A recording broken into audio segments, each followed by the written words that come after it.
Have you ever wondered why some of your relationships feel stuck in the same destructive patterns? You might find yourself dealing with self-doubt, struggling with intimacy, or repeating unhealthy patterns with partners, friends, or even family. These patterns often stem from one critical source, the mother wound. It shapes how you perceive yourself and how you interact with others, influencing the quality of your relationships. The mother wound refers to the psychological and emotional scars left by a mother who was emotionally unavailable, neglectful, or even overly critical. Even well-intentioned actions can leave lasting scars. Carl Jung's psychological theories reveal that these unhealed wounds can become archetypes in the unconscious, creating patterns that control our behavior throughout life.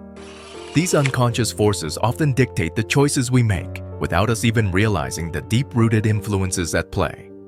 The neuroscience of the mother wound. From a neuroscientific perspective, the early attachment with our mother shapes brain structures that are fundamental to emotional regulation, fear responses, and trust. If the attachment was insecure, your brain learned to interpret relationships as dangerous or unpredictable. This wiring affects emotional regulation, leading to trust issues, fear of abandonment, and a constant search for validation, even in adulthood. Fear of abandonment. When the brain experiences inconsistent emotional support early on, it leads to heightened fear of rejection in later relationships. The hypothalamus and amygdala, areas of the brain involved in emotional regulation and fear processing, become hypersensitive to any sign of potential abandonment. This heightened sensitivity makes it difficult to trust the stability of relationships, even if no external cues suggest danger. Neuroscientifically, this manifests as excessive emotional responses like jealousy, clinginess, or reassurance seeking. These reactions are often linked to overactive cortisol, stress hormone, and underactive oxytocin, bonding hormone, pathways. In moments of perceived threat, for example, a partner withdrawing emotionally, the brain enters a fight or flight state, which prevents rational thinking and leads to emotional volatility. This fear of abandonment can lead to irrational behaviors. Constantly checking your partner's phone, excessively asking for validation, or overanalyzing every small detail in the relationship. These actions are driven by the brain's attempt to seek reassurance and counteract feelings of insecurity, making it difficult to maintain a healthy connection. Trust issues. For individuals with a mother wound, trust becomes a major obstacle in forming secure adult relationships. If your mother was emotionally distant, unavailable, or unpredictable, your brain was unable to form a secure attachment during childhood. Neuroscience shows that oxytocin, the hormone responsible for emotional bonding and trust, is underproduced or misregulated in people who experience neglect or emotional inconsistency in early attachment. When oxytocin levels are low, individuals struggle with bonding and experience fear when asked to trust others. This manifests as emotional distance or an avoidant attachment style in adulthood. Even if your partner hasn't given you a reason to distrust them, your brain interprets emotional closeness as a potential risk, triggering a self-protective defense that keeps others at arm's length. Low self-esteem and self-worth.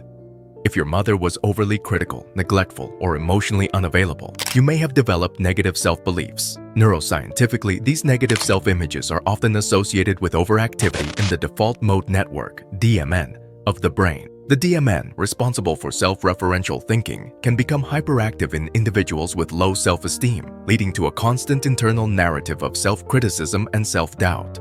This heightened self-criticism leads to people-pleasing behaviors or overcompensating through achievements or appearance in an attempt to gain external validation.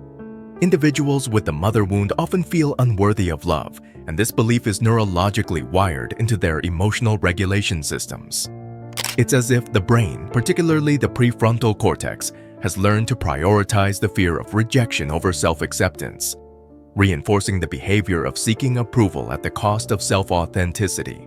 How the mother wound shapes relationship dynamics.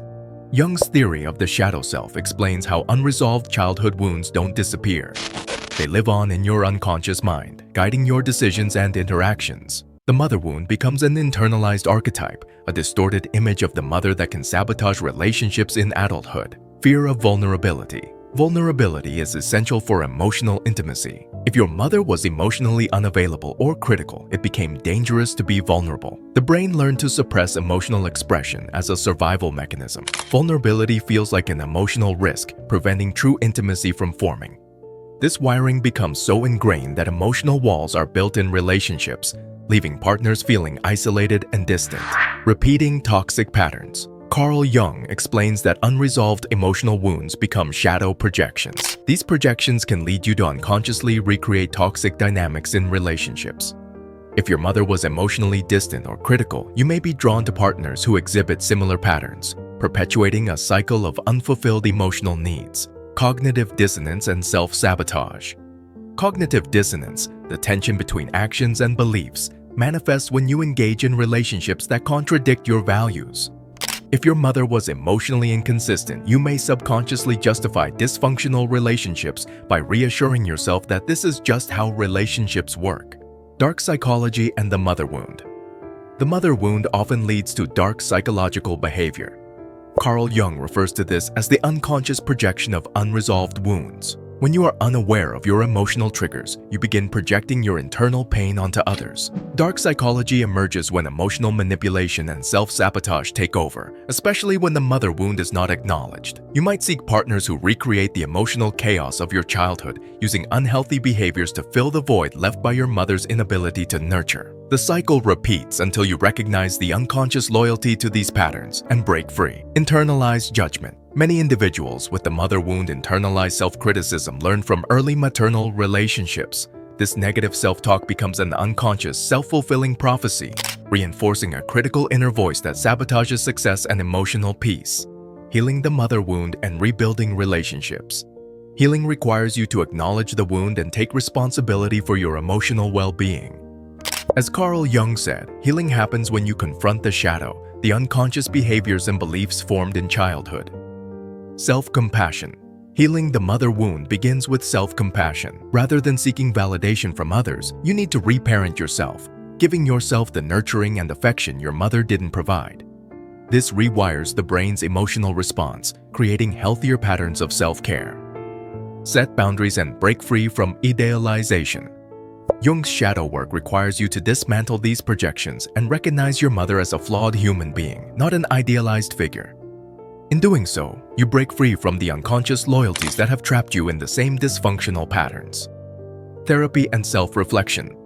To truly heal, therapy can help bring awareness to the unconscious patterns driving your relationships. Reflecting on the neural pathways formed in childhood helps to reintegrate the past and create new neural connections that promote healthy relationships and emotional regulation. The mother wound shapes how you interact with others and influences your emotional well-being.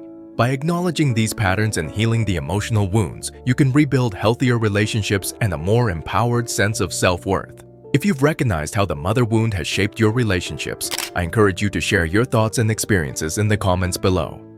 Healing from this wound is a journey, and you're not alone. Let's support each other in creating healthier emotional patterns and breaking free from the cycles that no longer serve us.